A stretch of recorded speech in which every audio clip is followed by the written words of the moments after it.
एक लड़की कुछ पैसे कमाने के लिए अपने पड़ोसी भाई के साथ शहर जाती है और वहां पर उसे रेड लाइट एरिया में बेच दिया जाता है।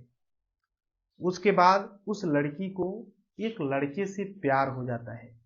उसके बाद की कहानी जब आप सुनेंगे तो वाकई में सोचने लग जाएंगे कि हमारे देश में किस किस प्रवृत्ति के लोग होते हैं। क्या है पूरी कहानी, बस लास्ट तक बने रहो, देखते रहो। नमस्कार दोस्तों, मैं विजय शंकर पाल। इस वीडियो को लाइक करना, चैनल को सब्सक्राइब करना।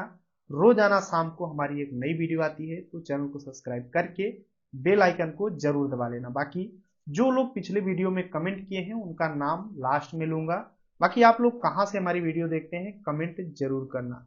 तो चलो स्टार्ट करता हूं। आज की जो सच्ची घटना सुनाने जा रहा हूं यह है पश्चिम बंगाल के 24 परगना क्षेत्र की है। वहां की रहने वाली एक अनीता नाम की लड़की होती है जिसका उम्र 18 साल होती है। उसके घर में उसके माता पिता और एक छोटा भाई जिसकी उम्र लगभग 16 साल होती है। लड़की पढ़ने में बेहद तेज तर्राक होती है। अपने भाई अमन के साथ पढ़ने के लिए जाती थी, अनीता और अमन। उसके पिताजी थोड़ा कम पैसे कमाते थे लेकिन घर का खर्च ज्यादा होता है क्योंकि दो दो बच्चे पढ़ रहे होते हैं, एक बेटी और एक बेटा। तो उसके पिताजी बोलते हैं कि मेरा जो 16 साल का बेटा है इसे बाहर ले चलते हैं, कहीं कमाएगा। ये जो अनीता के पिताजी हैं वो अपनी पत्नी से यानी अनीता के माता जी से बोलते हैं कि अमन को जो बेटा है इसे ले चलेंगे, कहीं काम करेगा और बेटी पढ़ाई करेगी। तो ये चीजें अनीता को बिल्कुल भी अच्छी नहीं लगती हैं। उसे लगता है कि मैं बड़ी हूं और मेरा भाई कमाए और मैं पढ़ूं, ये बिल्कुल भी अच्छा नहीं है। उससे अच्छा है कि मैं कमाऊं और मेरा भाई पढ़े लिखे आगे बढ़े। इसके लिए अनीता सोचती है कि क्यों न मैं पढ़ाई छोड़ करके कुछ काम करूं जिससे मेरा भाई पढ़ लिख करके आगे कुछ बड़ा बन सके। अगर भाई आज ही काम करने लगेगा तो फिर आगे कैसे पढ़ पाएगा। अनीता काम ढूंढना शुरू कर देती है लेकिन उसे गांव में कोई भी काम नहीं मिल रहा होता है।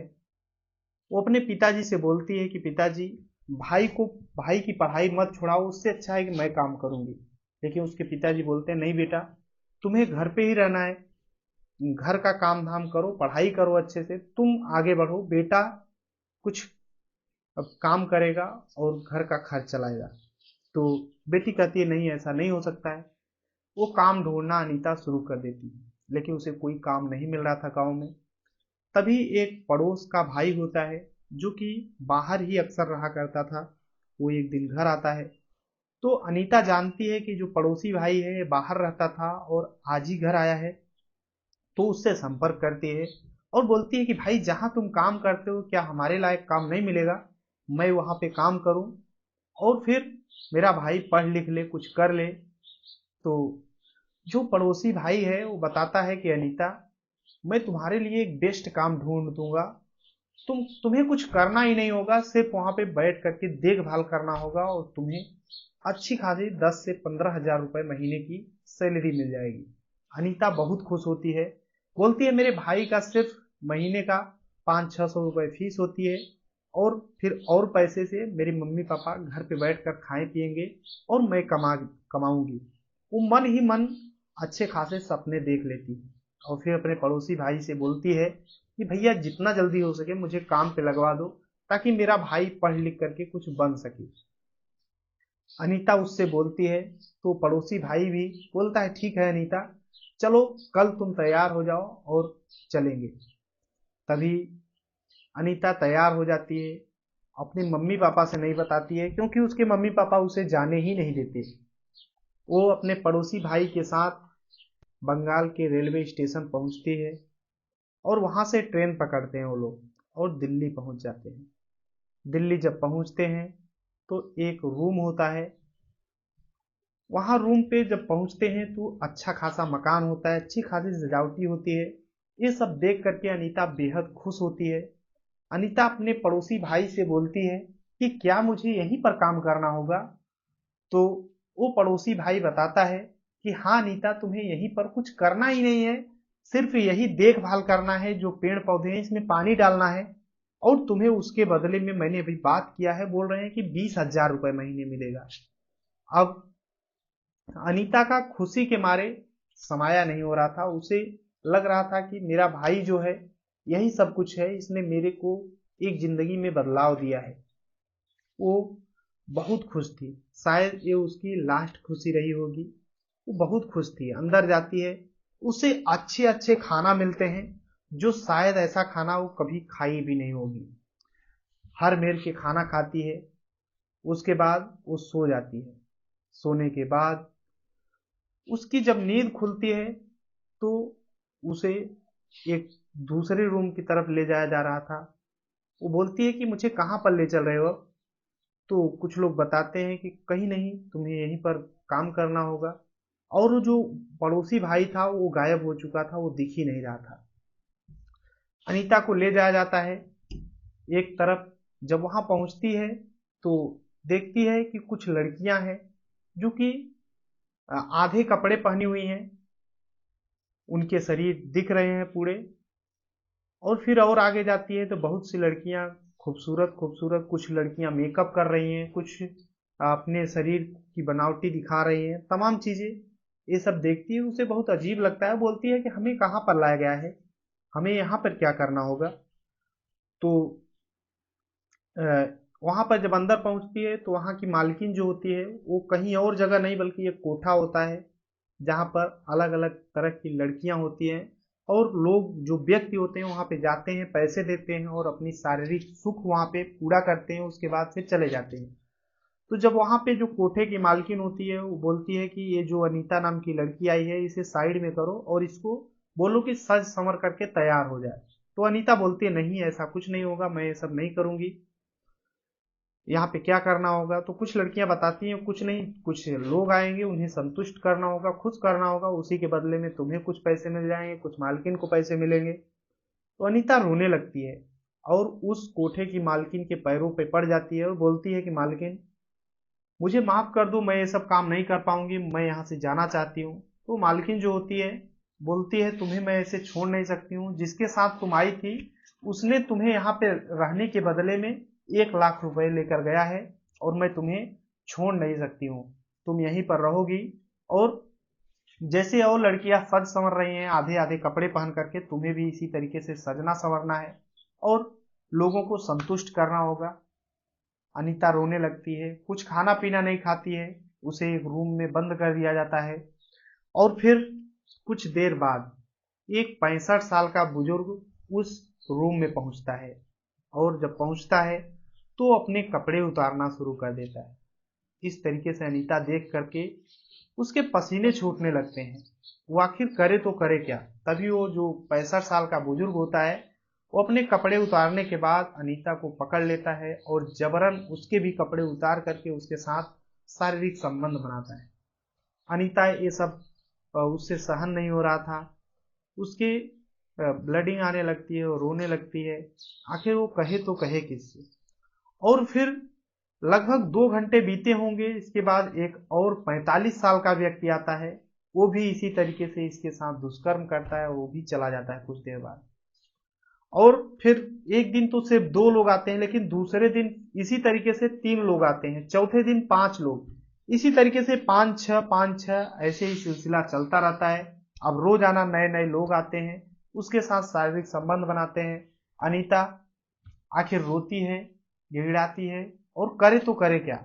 अनीता के माता पिता भी उसे खोजते हैं लेकिन कहीं भी कोई पता नहीं चलता है।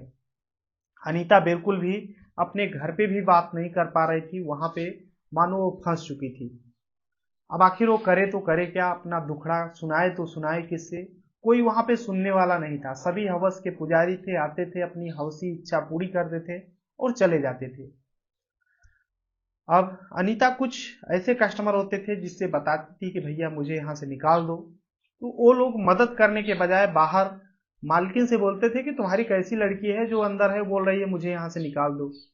ऊपर से जब वहां पे बता दी थी तो मालकिन कुछ लोगों को भेज करके कई कोड़े मरवाती थी अनीता को।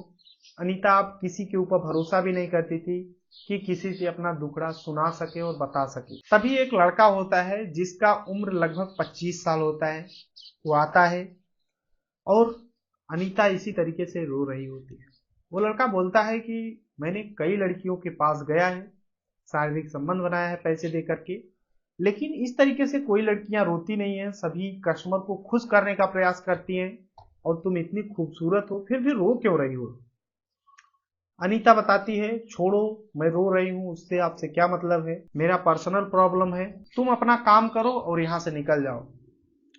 वो जो लड़का होता है जिसका नाम मनीष होता है, उसे कुछ अजीब लगता है। वो उस दिन तो चला जाता है, लेकिन दूसरे दिन आता है तो फिर से इसी अनीता नाम की लड़की का चुनाव करता है, उसी के पास फिर जाता है। ऐसे ऐसे करके लगभग 10 बार वो व्यक्ति अनीता के पास ही जाया करता था, उसी से शारीरिक संबंध बनाता था और रोज आना पूछता था कि आप बताइए आपको क्या प्रॉब्लम है, मैं आपका सिर्फ प्रॉब्लम सुनने के लिए यहाँ पर आता हूँ। तो अनीता को लगता है शायद ये व्यक्ति मेरी बातें सुने। अनीता उस मनीष से एक एक करके पूरी बातें बता देती है कि मुझे कैसे कैसे यहाँ पे फंसाया गया है और मैं यहाँ से निकलना चाहती हूँ। मनीष बोलता है, टेंशन मत लो, मैं तुमसे वादा करता हूँ मैं तुम्हें निकालूंगा, लेकिन एक शर्त है कि मैं तुमसे शादी करूंगा। वो मनीष बोलता है अनीता से कि मैं तुम्हें यहाँ से निकलवाऊंगा, उसके बदले में मैं तुमसे शादी करूंगा, तुम मेरी पत्नी बन करके रहना। अनीता बोलती है कि वाकई में एक ऐसा व्यक्ति है कि मुझ जैसी ऐसी औरत को, जिसके ऊपर लगभग 4 से 5 6 लोग डेली आते हैं, ऊपर चढ़ते हैं और चले जाते हैं, और मुझे अपनी पत्नी बनाने की बात कर रहा है। अनीता बोलती है, ठीक है, अगर मेरा साथ कभी न छोड़ो तो मैं तुमसे वादा करती हूँ कि मैं तुमसे शादी करूंगी। मनीष भी तैयार हो जाता है।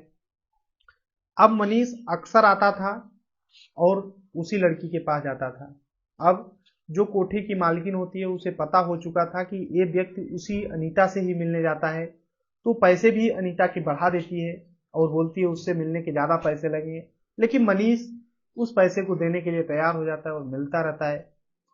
फिर जो अनीता होती है मनीष से बताती है कि देखिए मैं यहाँ से ऐसे नहीं निकल पाऊंगी, क्योंकि अगर यहाँ से मुझे ले चलने की कोशिश करोगे तो यहाँ पे बहुत सिक्योरिटी टाइट है, मुझे भी और तुम्हें भी कब इस दुनिया से हटा दिया जाएगा पता भी नहीं चलेगा। तब मनीष बोलता है कि तुम्हें टेंशन लेने की जरूरत नहीं, मैं एक जुगाड़ कर रखा हूँ। मनीष जाता है, एक अतुल मैडम होती हैं जो कि एक एनजीओ चलाती है, मेरठ की रहने वाली होती हैं, उनके पास जाता है और उनसे बताता है कि देखिए मैडम, एक लड़की है जिसका नाम अनीता है, वो कोठे में फंसी हुई है, कोठे से बाहर निकलना चाहती है, लेकिन वो निकल नहीं पा रही है। अतुल मैडम सोचती है ऐसे तो काफी लोग आते हैं और फिर कोई ध्यान नहीं देता, वो भी इन बातों को इग्नोर कर देती है। वो अतुल मैडम बोलती है ठीक है जाओ, 1 2 दिन बाद आना। वो लड़का 2 दिन बाद फिर से पहुंचता है अतुल मैडम के पास, तो अतुल मैडम थोड़ा सीरियस लेती है। उसके बाद अतुल मैडम बोलती हैं, मनीष अगर तुम्हें उस लड़की को सच में निकलवाना है तो तुम जाओ पहले कोठे के अंदर और उससे स्टाम्प पेपर पे साइन करवा के आओ, क्योंकि ऐसा भी हो सकता है कि जब हम छापा मरवाएं तो लड़की अपना बयान बदल दे और बोल दे कि मैं नहीं निकलना चाहती हूँ, फिर हम लोगों के लिए दिक्कत हो जाएगी।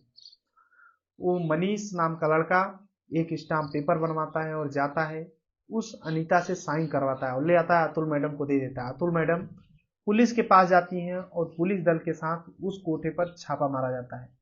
फिर वहां कोठे की जो मालकिन होती हैं बोलती है मेरा रजिस्टर कोठा है, जहाँ पे यहाँ पे जो लड़कियां रहती हैं अपने मर्जी से रहती हैं, तो आप लोगों का कोई अधिकार नहीं है यहाँ पे छापा मार करने का। तो अतुल मैडम वो स्टाम्प पेपर दिखा देती हैं कि एक अनीता नाम की लड़की है जो कि अपने मर्जी से यहाँ पे नहीं रह रही है, वो बाहर जाना चाहती है लेकिन कोई जाने नहीं दे रहा है। अब जो कोठे की मालकिन होती है उसकी बोलती बंद हो जाती है, अनीता को रेस्क्यू किया जाता है और कोठे की मालकिन को जेल भेज दिया जाता है और फिर मनीष का और अनीता का विवाह हो जाता है। आज के समय में अनीता मनीष के साथ सुखी पूर्वक अपना जीवन बिता रही है। लेकिन आज के डेट में कुछ लड़कियां अपने घर वालों से परेशान होकर के घर वालों की बातें नहीं सह पाती हैं और इसके चक्कर में किसी और के ऊपर विश्वास कर लेती हैं जल्दी से, और फिर उनके चक्कर में फंस जाती हैं और फिर उनका हाल जो होता है वो वाकई में कोई पूछने वाला नहीं होता है। तो कृपया अपने घर वालों की बात को समझें। घर वाले अगर थोड़ा बहुत कुछ कह भी रहे हैं तो उन्हें मत छोड़ें, क्योंकि वो आपके साथ गलत नहीं कर सकते हैं। बाकी आप लोग अपनी राय जरूर देना है। पूरी कहानी सुनाने का उद्देश्य किसी को परेशान करना है, दुख पहुंचाने, बल्कि आप सभी को जागरूक करना है।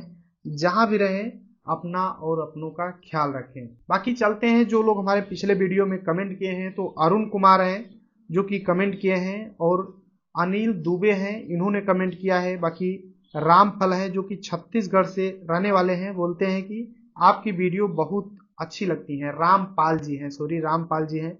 और राजीव पाल है जो कि हरदोई उत्तर प्रदेश से रहने वाले हैं। ये रोजाना हमारी वीडियो में कमेंट करते हैं। बाकी मिलते हैं नेक्स्ट वीडियो में, तब तक के लिए जय हिंद, वंदे मातरम।